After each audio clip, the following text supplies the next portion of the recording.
नमस्कार, स्वागत है आपका जी बिजनेस में। मैं हूं दीपक डोभाल और आप देख रहे हैं आपकी खबर आपका फायदा।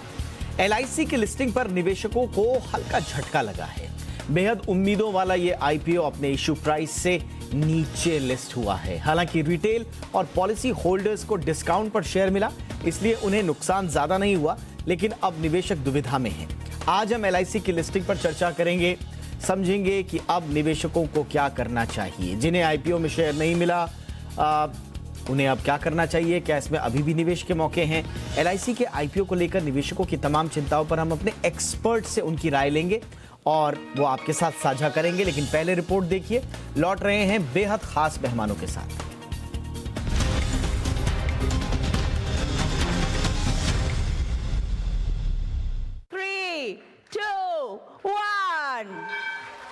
Heartiest congratulations, Life Insurance Corporation of India on the official listing.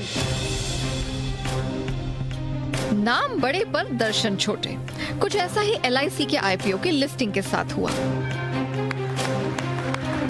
Stock market में एलआईसी के आईपीओ की लिस्टिंग को लेकर जो बज़ था, उसका गुब्बारा फूट गया। स्टॉक मार्केट में इसकी लिस्टिंग करीब 8% के डिस्काउंट पर हुई। हालांकि लिस्टिंग के कुछ देर बाद इसमें रिकवरी दिखी, लेकिन ये अपने इश्यू प्राइस के आसपास भी नहीं पहुंच सका। हालांकि निवेशकों को बहुत ज्यादा नुकसान नहीं हुआ है, लेकिन 9 से 10% के प्रीमियम पर लिस्टिंग होने की उनकी उम्मीदों पर पानी जरूर फेरा है, क्योंकि लिस्टिंग के दौरान सेंसेक्स और निफ्टी में काफी तेजी रही। फिलहाल तो एलआईसी की खराब लिस्टिंग ने निवेशकों की चिंताएं बढ़ा दी हैं। एलआईसी के आईपीओ की कमजोर लिस्टिंग की वजह बहुत है। महंगाई बढ़ने के साथ ब्याज दर बढ़ने से दुनिया भर के शेयर बाजारों पर दबाव बढ़ा है। साथ ही एफआईआई आउटफ्लो, डॉलर के मुकाबले दुनिया भर की करेंसी कमजोर हुई है। वर्ल्ड वाइड शेयर बाजारों में गिरावट का रुख है और जियोपॉलिटिकल टेंशन ने बाजार को अलग से टेंशन दे रखी है। ऐसे में ये परिस्थितियां एलआईसी के आईपीओ की कमजोर लिस्टिंग की एक बड़ी वजह हो सकती है। फिलहाल तो एलआईसी की खराब लिस्टिंग पर तत्काल कोई मायने निकालना जल्दबाजी हो सकती है, क्योंकि एलआईसी एक भरोसे की कंपनी है। इसकी देश भर में 2000 से ज्यादा शाखाएं हैं।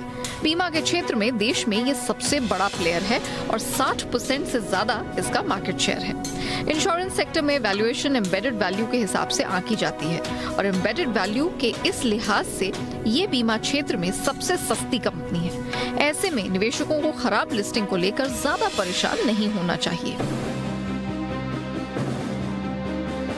अब सवाल उठता है कि एलआईसी के निवेशकों को इस समय क्या करना चाहिए। क्या उन्हें स्टॉक में बने रहना चाहिए? एक्सपर्ट्स का मानना है कि एलआईसी का आईपीओ लंबी अवधि में मुनाफे का सौदा साबित हो सकता है। जो निवेशक इसके आईपीओ में निवेश नहीं कर पाए थे, उनके लिए डिस्काउंट रेट पर इसमें एंट्री मारने का ये एक सही मौका हो सकता है। या तो निवेशक वेट एंड वॉच का रुख भी इख्तियार कर सकते हैं। ब्यूरो रिपोर्ट, जी मीडिया। चलिए, तो जिसमें जो भी लोग एलआईसी के इस आईपीओ के साथ जुड़े और जिनको भी शेयर अलॉट हुए, तो जिसमें जो भी लोग एलआईसी के इस आईपीओ के साथ जुड़े और जिनको भी शेयर अलॉट हुए हैं, वो तमाम तरह के सवाल होंगे। इनफैक्ट जो लोग वेट भी कर रहे होंगे, उनके मन में भी एलआईसी को लेकर बहुत सारे सवाल होंगे और इन्हीं सवालों का जवाब आज हम लेने की कोशिश करेंगे। हमारे साथ 3 खास मेहमान इस वक्त हमारे साथ जुड़ चुके हैं। सबसे पहले परिचय आपका करा दें आज के मेहमानों से। हमारे साथ हैं नीलेश साठे सर, जो कि पूर्व ईडी हैं एलआईसी के और पूर्व मेंबर हैं इडाई के भी। नीलेश सर, बहुत बहुत स्वागत है आपका हमारे शो पर। हमारे साथ हैं अजय बग्गा सर, चेयरमैन है एलिमेंट प्लेटफॉर्म्स और जाने माने मार्केट एक्सपर्ट भी हैं। अजय सर, आपका बहुत बहुत स्वागत है। और हमारे साथ हैं विकास सेठी सर, एमडी हैं सेठी फिनमार्ट के। सेठी सर, आपका भी बहुत बहुत स्वागत है। बग्गा सर, मैं सबसे पहले आपका कमेंट लेना चाहूंगा एलआईसी के लिस्टिंग पर। सर, आपका विश्लेषण क्या है? कमजोर लिस्टिंग की बहुत सारी तात्कालिक वजह हम सबके सामने हैं, लेकिन बिटवीन द लाइंस या कोई darken part of the story आपके पास हो लिस्टिंग को लेकर, तो प्लीज साझा करें। नहीं, कोई देखिए, बहुत उम्दा ब्रांड है, इतना जबरदस्त डिस्ट्रीब्यूशन है, इतना बड़ा बैलेंस शीट है और सरकार ने वैल्यूएशन भी कम किया था, प्लस डिस्काउंट दिया था पॉलिसी होल्डर्स और रिटेलर्स को। आज काफी प्रॉफिट बुकिंग उसमें आ रही थी। हमने देखा जैसे ही 904, 906 के करीब आता था, रिटेल और पॉलिसी होल्डर्स बेच के निकल रहे थे। तो ये सप्लाई का इशू था दीपक जी आज, और कुछ नहीं था। ओवरऑल अगर आप देखें, वेरी वेल रन कंपनी है और प्रोस्पेक्ट्स बहुत जबरदस्त हैं। और भारतीय इकोनॉमी पे हम कहते थे पहले अगर आपको भारत के लिए कुछ इन्वेस्ट करना है कि भारत के फ्यूचर के लिए स्टेट बैंक ऑफ इंडिया एक बहुत बड़ा दिग्गज स्टॉक रहता था। अब आज से एक चॉइस और आ गई LIC की। तो ये ज्यादा रिटेल ने जो बेचा आज और प्रॉफिट बुकिंग जिनको डिस्काउंट पे शेयर्स मिले थे उसके कारण हुआ। इसमें स्टॉक में कुछ मूलतः फंडामेंटली कुछ खराब नहीं है। वैल्यूएशन भी सरकार ने अच्छी दी थी। इतना बड़ा क्योंकि इशू है और इतने करोड़ों शेयर इशू हुए हैं तो लिक्विड बहुत है। थोड़ा बहुत प्रेशर जरूर रहेगा इस पे। All right. और ये प्रेशर जो दिख रहा है उसके कई कारण भी हैं जिनका हम विश्लेषण भी कर रहे हैं। लेकिन फिलहाल थोड़ी टिप्पणी फटाफट सेठी सर से भी ले लेते हैं। सेठी सर, आज लिस्टिंग पर आपका विश्लेषण और निवेशकों को फिलहाल आप क्या सलाह देंगे? नहीं, बिल्कुल दीपक, देखिए जैसे बका जी भी बता रहे थे, आज बाजार में लिस्टिंग मतलब कॉन्ट्रारी टू एक्सपेक्टेशंस हुई है। इस तरह की क्लोजिंग एक्सपेक्टेड नहीं थी। बट देखिए बाजार में एक सबसे बड़ी प्रॉब्लम इस इशू के साथ यही रही है कि टाइमिंग थोड़ी गड़बड़ हो गई। टाइमिंग जो इनके हाथ में भी नहीं थी, बिकॉज जब से सरकार चाह रही थी कि LIC का IPO लेके आए, उसके बाद ये यूक्रेन रशिया का वॉर छिड़ गया, फिर US में जो ब्याज दरें बढ़ रही है, इन्फ्लेशन की जो दुनिया भर में एक रिस्क हो गई है, उसके वजह से बाजार थोड़े अनसर्टेन है और उसका ही खामियाजा इस इशू को भुगतना पड़ा है। तो जब इशू आया था तब भी HNIs या इंस्टीट्यूशंस का बहुत ज्यादा रिस्पांस मिला नहीं। रिटेल निवेशकों का, पॉलिसी होल्डर्स के कारण स्टॉक इशू को अच्छा खासा रिस्पांस मिला, बट बाकी सेगमेंट में अच्छा रिस्पांस नहीं मिला। बट मेरा भी यही मानना है कि अगर किसी का लॉन्ग टर्म का नजरिया है तो एक लॉन्ग टर्म बिजनेस है ये। जो कंपनी भारत की एक मार्केट्स की सेवियर, ये एक व्हाइट नाइट होती थी, आज उसके शेयर को बचाने के लिए कोई नहीं था। बट मुझे लगता है आने वाले दिनों में जिस तरह का इनका बिजनेस मॉडल है, एक लॉन्ग टर्म बिजनेस है और बाकी फंडामेंटल्स बहुत ही अच्छे हैं। 13 लाख से ज्यादा एजेंट है भारत में, लाइफ इंश्योरेंस सेक्टर में 60% से ज्यादा का मार्केट शेयर है। ये सेगमेंट भी हाईली अंडर पेनिट्रेटेड है जहां पे बहुत अच्छे ग्रोथ की उम्मीद है। तो हम बुलिश ऑन द स्टॉक और मुझे लगता है इन लेवल्स पे भी इस स्टॉक में होल्ड करना चाहिए, या अगर किसी ने निवेश नहीं किया तो लंबी अवधि के लिए निवेश करने के मौके ढूंढने चाहिए। बिल्कुल सर, इसमें तो कोई दो राय नहीं है कि कंपनी बहुत शानदार है। 5.71 लाख करोड़ का मार्केट कैप है। मार्केट कैप के हिसाब से 5वीं सबसे बड़ी कंपनी।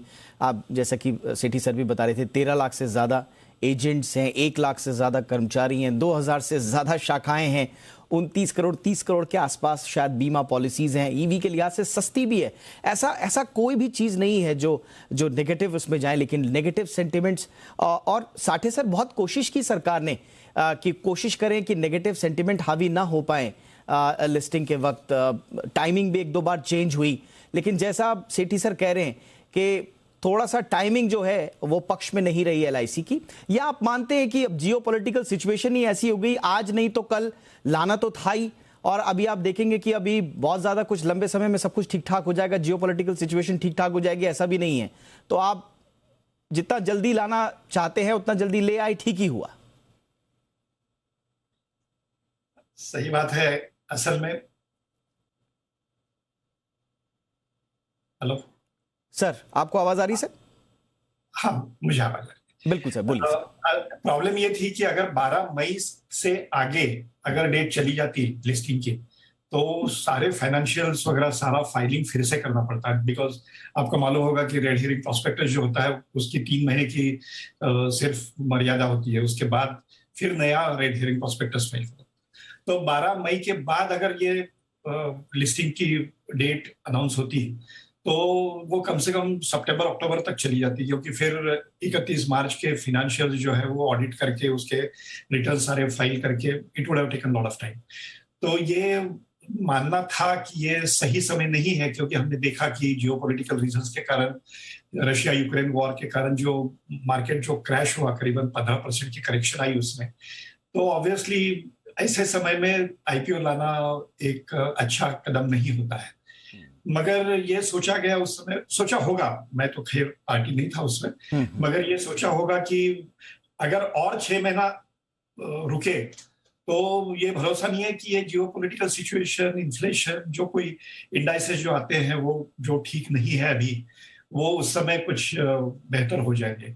तो ये सोचा गया होगा कि क्यों ना अभी फिर 12 मई के पहले उसको जो सेबी की कंडीशंस थी उसमें अनाउंस किया जाए कि आईपीओ ले आए। तो मैं मानता हूँ सेठी साहब ने जो कहा वो भी ठीक है कि जियोपॉलिटिकल सिचुएशन ठीक नहीं थी। अगर आईपीओ समझो 1-2 महीने बाद आता तो शायद बेहतर होता, मगर सिचुएशन कुछ ऐसी थी कि अगर नहीं लाते अभी तो फिर 6-7 महीने और पोस्टपोन हो जाता। वैसे ही आपने देखा होगा कि एलआईसी का आईपीओ की अनाउंसमेंट होकर अभी आज 3 साल हो गए, तो इतना लंबा और रुकना ये मुझे लगता है ठीक नहीं लगा होगा गवर्नमेंट को, और इसलिए सिचुएशन कुछ भी रहे आईपीओ लाया गया।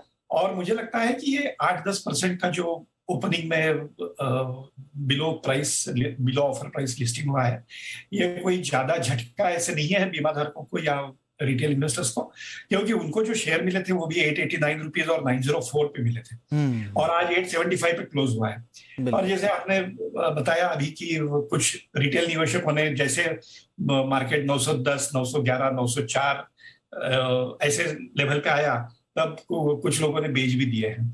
तो हो सकता है कि कल वो फिर री एंटर करेंगे।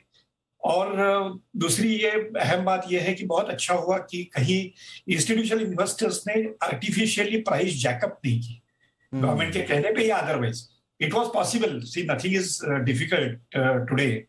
अगर गवर्नमेंट एक बात बोल देती तो हो जाता था, मगर अच्छा हो गया कि बोला नहीं होगा शायद, क्योंकि आर्टिफिशियल जैकअप प्राइस अगर कर भी देते तो कल फिर से करेक्शन आ जाता। बिल्कुल। तो let market take its own, decide the price. That is a good decision always. और 875 is not too less a price than what it was offered. तो हो सकता है वो आगे बढ़ेगी, और ये लॉन्ग टर्म इन्वेस्टमेंट के हिसाब से स्टॉक है, लंबे रेस का घोड़ा है, जिंदगी के साथ भी जिंदगी के बाद भी है। तो उस हिसाब से रिटेल इन्वेस्टर्स ने भी ये कुछ ऐसे हर रोज शेयर प्राइस नहीं देखनी चाहिए। एब्सोल्युटली सर, 3 से 5 साल के होराइजन में, यानी कि बिल्कुल, यानी कि नुकसान थोड़ा, लेकिन एलआईसी है लंबी रेस का घोड़ा। फिलहाल यही फलसफा दिखाई दे रहा है। लेकिन बग्गा सर, आपके पास आना चाहूंगा, मैं थोड़ा सा पूरा पर्सपेक्टिव समझना चाहूंगा इंश्योरेंस सेक्टर का। इस वक्त इंश्योरेंस सेक्टर का इस वक्त फ्यूचर आप क्या देखते हैं, और उस पूरे सेक्टर में एलआईसी का जो प्लेसमेंट होगा वो कितना स्ट्रांग और फर्म होगा? देखिए, भारत बहुत ही लिबरलाइज्ड रेजिम है कि प्राइवेट सेक्टर के लिए खोला सरकार ने, इवन फॉरेन इन्वेस्टर्स के लिए ओपन किया है इंश्योरेंस सेक्टर। तो उस माहौल में भी एलआईसी ने मेंटेन किया है अपना मार्केट लीडरशिप। आगे क्या दिखता है कि एलआईसी के लिए बहुत इंपॉर्टेंट है कि एक ये डिजिटल अपना रेवोल्यूशन पूरा करें, ऑनलाइन बहुत बड़ा करें। एचडीएफसी लाइफ ने इसमें बहुत अच्छा किया है। अगर सारे आप देखें, एचडीएफसी लाइफ प्रोबेबली बेस्ट है ऑनलाइन और डिजिटल में, और उनको उससे बहुत इम्पैक्ट भी हुआ है, क्योंकि कॉस्ट भी कम हो जाती है, सहूलियत आ जाती है। एलआईसी के लिए बहुत इंपॉर्टेंट है कि डिजिटल ऑनलाइन लाएं। दूसरा कि इतना बड़ा जो डिस्ट्रीब्यूशन है उसमें आप नए प्रोडक्ट्स लाई जाएं, स्पेशली जो प्योर प्रोटेक्शन प्लान्स हैं वो बहुत जरूरी है लाना, जो एजेंट्स को इतना पसंद नहीं आता, क्योंकि उसका कमीशन टर्म प्लान का इतना हाई नहीं रहता जो प्योर प्रोटेक्शन देता है। उसकी बहुत जरूरत है। तीसरा, बैंक एश्योरेंस में एलआईसी थोड़ा लैकिंग है। क्या है, आईसीआईसीआई हो, एसबीआई हो, एचडीएफसी हो, इनका इन हाउस बहुत स्ट्रॉन्ग बैंक एश्योरेंस है, एक्सेस हो मैक्स के साथ। तो एलआईसी के लिए ये क्रिएट करना बैंक एश्योरेंस में ट्रैक्शन, ये एक खाली स्थान आप कह सकते हैं। तो डिजिटल ऑनलाइन और दूसरा बैंक एश्योरेंस, इसमें बहुत इंपॉर्टेंट है। तीसरा, प्रोडक्ट में प्योर प्रोटेक्शन लाना, ये बहुत इंपॉर्टेंट है। ये 3 इंपैक्ट है, बट स्केल इतना बड़ा है। आप देखिए, सारे प्राइवेट सेक्टर एक साइड पे, एलआईसी एक साइड पे आप देख सकते हैं। तो मार्केट शेयर जरूर लूज करते जा रहे हैं, वो होगा भी, और वो कोई इतना बड़ा मार्केट शेयर नहीं रख सकता लिबरलाइज्ड इकोनॉमी के अंदर। बिल्कुल। तो ये अब री इंजीनियरिंग का बहुत जरूरत है। एब्सोल्युटली, री इंजीनियरिंग की आवश्यकता होगी, और जैसे जैसे समय आगे बढ़ेगा मुझे लगता है कि एलआईसी ने इसके लिए कुछ तैयारियां भी की होंगी। लेकिन सेठी सर, अब हर कोई यही पूछ रहा है, जब सबसे बुनियादी सवाल है, जिन लोगों ने लिस्टिंग गेन के हिसाब से लगाया था वो लोग अब क्या करें? बने रहें, निकल जाएं? निकलना भी है तो क्या अब निकलना है, कुछ समय बाद, कितने समय बाद निकले, और बने रहें तो कब तक बने रहें? नहीं देखिए दीपक, मैं तो स्टॉक पे बुलिश हूँ। आज जो भी लेवल्स है, ये लेवल्स खरीदारी करने के लेवल्स है, या एटलीस्ट होल्ड तो करना ही चाहिए। जिन्होंने लिस्टिंग गेन्स के लिए भी लिया है, हालांकि वो थोड़े नुकसान पे अभी बैठे हैं, बट मुझे आई एम श्योर कि थोड़ा इंतजार करेंगे। आज जैसे बाजार में सेंटिमेंट सुधर गए। देखिए एक सीधा साधा एग्जांपल देखिए, बाजार कुछ समय कई बार इरेशनल भी होते हैं। जैसे कल हमने देखा मेटल्स को कोई छूने वाला नहीं था, जबकि कल बाजार में ये खबरें ऑलरेडी थी कि चाइना में जो शंघाई का लॉकडाउन है वो 1 जून से हो सकता है हट जाए। अब आज उस पर रिएक्ट किया, तो वैसा ही ये जो LIC का IPO की आज जो जिस तरह से भी जो भी डिमांड सप्लाई का प्रेशर है, उसकी वजह से ये जो भाव आ गए, मुझे लगता है अब इन भाव में बहुत ज्यादा खोने को नहीं है, तो घबराने की आवश्यकता नहीं है। वैसे भी देखिए सरकार ने इस इशू को सक्सेसफुल इस माहौल में करने के लिए टेबल पे निवेशकों के लिए बहुत कुछ छोड़ा है। आप वैल्यूएशन के लिहाज से देखें, कंपेयर करिए आज HDFC लाइफ या ICICI प्रू लाइफ या SBI लाइफ से, तो बहुत ही सस्ते वैल्यूएशन पे सरकार ने ये इशू जारी किया। और अब तो उन्होंने ये भी क्लियर कर दिया कि आने वाले 1 साल में और फर्दर डाइल्यूशन नहीं होगा। नहीं तो हर समय वो तलवार एक लटकती रहती है, क्योंकि 3.5% का डाइवेस्टमेंट किया है। तो all in all in levels पे मैं इस स्टॉक में बिल्कुल बने रहने की सलाह है, या जिनके पास नहीं है उनको खरीदारी भी करने के मौके ढूंढने चाहिए। एंड आई एम श्योर ये स्टॉक वापिस से ये जो मैं रिटेल की इशू प्राइस या पॉलिसी होल्डर्स की इशू प्राइस की बात नहीं कर रहा हूँ, जो इसकी एक्चुअल इशू प्राइस है 949 की, मुझे लगता है लेवल्स जल्दी आ जाना चाहिए इसमें। चर्चा को आगे बढ़ाते हैं। साठे सर, जैसा कि बग्गा सर कह रहे थे कि अभी री इंजीनियरिंग की आवश्यकता होगी, बहुत सारा काम अभी LIC को और मैनेजमेंट को करना होगा। थोड़ा सा मार्जिन लेवल्स पर अगर हम देखें, इसमें कोई शक नहीं है कि बहुत बड़ी कंपनी है, दायरा बहुत बड़ा है। अगर आप मुनाफा भी देखेंगे तो वो भी शानदार है, 2379 करोड़ के मुनाफे पर बैठी हुई है कंपनी। लेकिन अपेक्षाकृत अगर दूसरी कंपनियों को देखें जो छोटी हैं, HDFC लाइफ है मसलन, तो 1327 का मुनाफा, अपेक्षाकृत छोटी LIC से, लेकिन मुनाफे के लेवल पे ठीक ठाक है, शानदार। SBI का अगर आप देखेंगे तो 1506 करोड़ के हिसाब से, उस मुकाबले थोड़ा सा प्रॉफिट मार्जिन में थोड़ा सा जितनी बड़ी कंपनी है उस हिसाब से कहा नहीं जाता है। तो उस री इंजीनियरिंग के बाद जो बग्गा सर कह रहे हैं वो आवश्यक होगा। या बिल्कुल सही बात है आपकी।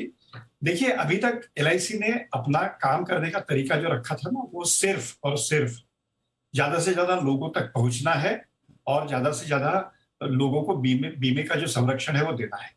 कभी भी प्रॉफिट के बारे में सोचा नहीं, क्योंकि ये पक्की पब्लिक सेक्टर कंपनी थी।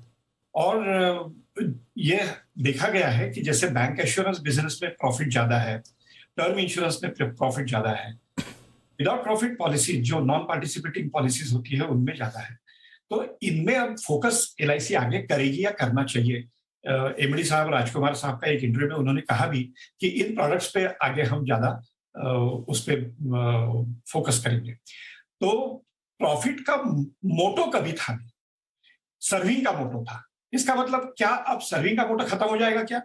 नहीं, क्योंकि वो इनग्रेन्ड है, वो DNA है LIC की कि पॉलिसी होल्डर्स को ज्यादा से ज्यादा अच्छी सेवा देना, ये तो काम है ही, मगर साथ ही साथ ऐसे प्रोडक्ट बेचे कि जिसमें अब शेयर होल्डर्स जो है उनको भी मुनाफा ज्यादा मिले।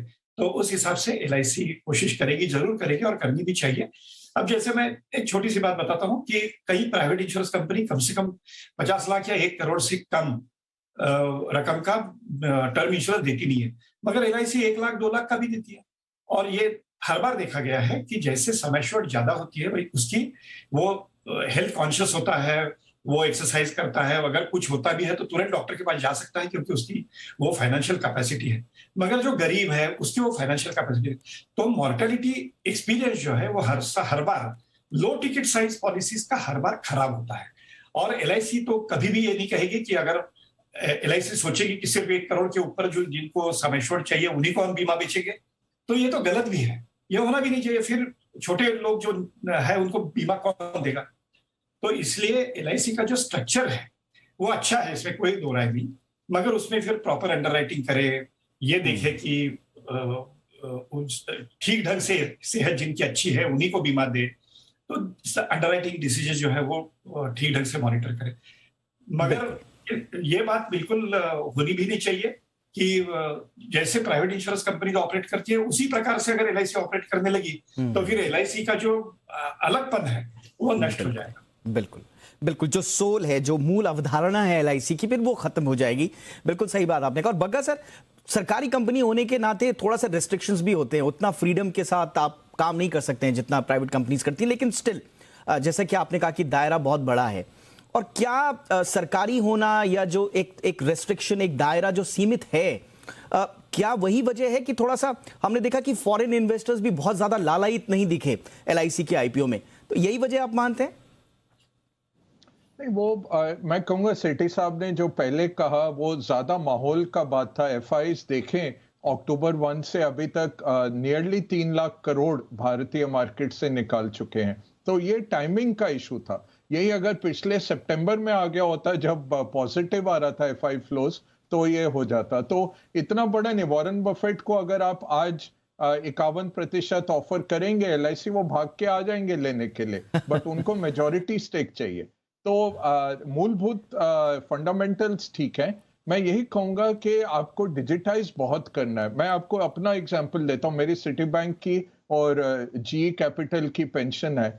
हर 2 साल मेरे को प्रॉब्लम आ जाती है। ग्रुप सुपरएनुएशन है, कोई नोटिस नहीं आता, बंद कर देते हैं पेंशन, और चक्कर लगाते रहो करने के लिए। और हर बारी मैं चेयरमैन को यही लिखता हूँ कि आप इसको डिजिटाइज क्यों नहीं करते। और रूल है कि 5 साल में आपको लाइफ सर्टिफिकेट देना है। ये सरकारी नहीं है 1 साल का, बट हर 2 साल में बंद हो जाती है पेंशन।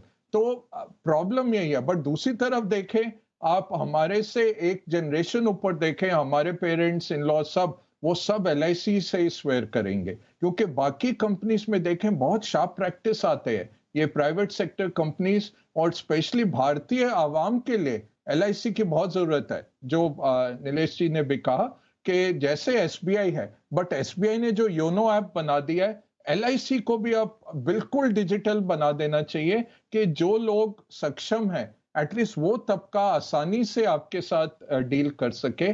सर्विस लेवल की बहुत जरूरत है। जो फेस टू फेस आप करते हैं बहुत अच्छे हैं। एलआईसी के इन्वेस्टमेंट, मैं इतने सेमिनार्स विदेशों में भी, कपूर साहब हो, कोई हो, इतने लोग होते थे एलआईसी के, they were the best minds in investment. जब मार्केट गिरता था खरीदते थे, मार्केट ऊपर होता तो एलआईसी चुपचाप बेच के प्रॉफिट बना रहा होता था। इन्वेस्टमेंट में they are the best. Overall social parameters में दे आर द बेस्ट। कहाँ निकालना आपको? Digital, online, cost control plus service, ताकि वो कस्टमर को, जो एफ्लुएंट कस्टमर है, जो प्राइवेट सेक्टर लेके जा रहा है, उसके लिए अगर आप डिजिटल बना दें तो बहुत अच्छा हो जाएगा। चौथा, इसका स्केल इतना है, साइज इतना है कि 50% मार्केट शेयर और 8-10 साल निकल जाएगा। और कोई भी इन्वेस्टर आएगा भारत के अंदर, top down investor, Deepak ji, वो पहले आएगा 5-6 कंपनीज में जो आप टॉप 5 में ऑलरेडी आ गए हैं। फॉलो ऑन आएगा अगले साल और बढ़ेगा ये। तो ये मैं कहूंगा कि काफी ब्राइट है फ्यूचर, बट इसको एसबीआई की तरह देखें, ऊपर नीचे होगा और सरकारी कंपनी रहेगी काफी सालों तक, तो वो देखना। अब बिल्कुल सर, कहा यह भी जाता है स्टॉक मार्केट में कि फ्यूचर उन्हीं का ब्राइट होता है जिनका इतिहास सुनहरा होता है, और उसकी झलक बग्गा सर ने भी यहाँ पे दी। सेंटिमेंट से जुड़ी हुई कंपनी है भारतीयों के, और जो इसका लोगो है, जिंदगी के साथ भी, जिंदगी के बाद भी, वो एक घर घर में उसने पहचान बनाई है, भरोसे का नाम बना है। इनफैक्ट हम लोगों ने एक छोटा सा एडिटोरियल फ्रीडम लेते हुए जो अपनी सीरीज बनाई थी वो लिस्टिंग के साथ भी और लिस्टिंग के बाद भी हम लोगों ने चलाई थी। इनफैक्ट हम वही कर रहे हैं, लिस्टिंग से पहले भी लोगों को बताया और लिस्टिंग के बाद भी क्या करना है वो भी हम लोगों को बता रहे हैं। तो वो एक बात यहाँ पर है। तो सेठी सर, अब आपसे जो आपने कहा था कि नए निवेशकों को लेवल्स ढूंढने चाहिए घुसने के, तो वो लेवल्स कब आएंगे सर? और नए निवेशकों को जो सोच रहे हैं कि हमें मौका मिले, उनके लिए आप क्या सलाह देंगे? कब होगा right time to enter LIC? देखिए, ये तो बॉटम बताना तो बहुत ही मुश्किल काम है, बॉटम बताना, और कोई जान भी नहीं सकता। बट मुझे लगता है करंट लेवल से जिनका लॉन्ग टर्म निवेश करना है, उसको फिर 2-5% और घट भी जाए तो ज़्यादा चिंता करनी नहीं चाहिए। तो ये जो 875 के लेवल पे आज बंद हुआ है, तो 875 पे स्टैगर्ड रूप में खरीदना शुरू करना चाहिए। मुझे लगता है अगर 850 मिल जाए तो और अच्छा है। बाकी व्यू लॉन्ग टर्म का रखना चाहिए, एक लॉन्ग टर्म बिजनेस है। और जो आप बोल भी रहे थे अभी, देखिए एलआईसी तो एक इंश्योरेंस के साथ सिनोनिमस नाम है। अगर किसी ने और किसी कंपनी से भी एलआईसी लिया है तो कोई पूछता तो बोलता है किसका एलआईसी है आपके पास, किसका लाइफ इंश्योरेंस एलआईसी है आपके पास। तो इस तरह का ब्रांड है। और बाकी जबरदस्त। और भारत में जो मैं बता रहा हूँ कि जो इंश्योरेंस डेंसिटी भी ग्लोबल एवरेज से 1/4 है, फिर पेनिट्रेशन बहुत कम है, प्रोस्पेक्ट्स बहुत ही ब्राइट है। तो ऑल इन ऑल एक अच्छा स्टॉक और करंट लेवल्स पे स्टैगर्ड रूप में बाइंग शुरू करनी चाहिए और नीचे आए तो और ऐड करना चाहिए। ये आपने बहुत मजेदार बात बोली सर। कोई खासतौर से गांव देहात में रिश्तेदारों में अगर पूछते हैं अरे LIC लिया कि नहीं लिया, हाँ लिया, किस कंपनी का लिया, तो कई बार हो जाता है कि HDFC का ले लिया या ICICI का ले लिया। हाँ ठीक है, लेकिन LIC जरूर लेना। So that is there.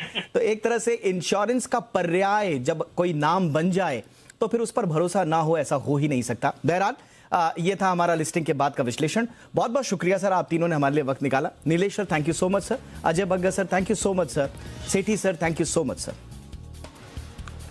आपकी खबर आपका फायदा में इतना ही, इजाजत दीजिए, नमस्कार।